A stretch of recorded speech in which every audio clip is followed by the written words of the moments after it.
फडणवीस यांनी भाजप आमदारांना बुधवारी रात्री वर्षा बंगल्यावर स्नेहभोजन दिलं आणि यावेळी त्यांनी आमदारांना मार्गदर्शन केलेलं आहे। कॉन्ट्रॅक्ट टेंडरच्या मागे लागू नका, मतदारसंघाच्या व्यापक हिताचा विचार करून काम करा, असा सल्ला फडणवीसांनी दिल्याची माहिती सूत्रांनी दिली आहे। आपल्या पक्षाचा संस्कार वेगळा आहे आणि त्यानुसार पुढे जा, असा सल्लाही मुख्यमंत्र्यांकडून देण्यात आला आहे।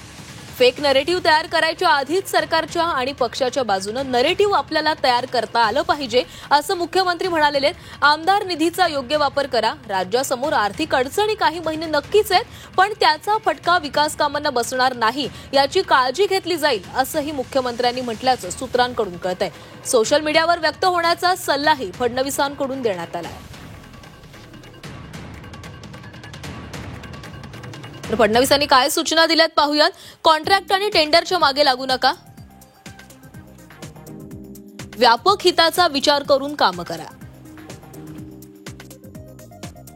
पक्षाचा संस्कार वेगळा आणि त्यानुसारच पुढे जा, फेक नरेटिव्ह आधी पक्षाच्या बाजूने नरेटिव्ह तयार करा, आमदार निधीचा योग्य पद्धतीने वापर करा, महायुती म्हणूनच निवडणुकांना सामोरं जाणार। तर अशा सूचना, असा सल्ला कानमंत्र फडणवीसांकडून देण्यात आलाय।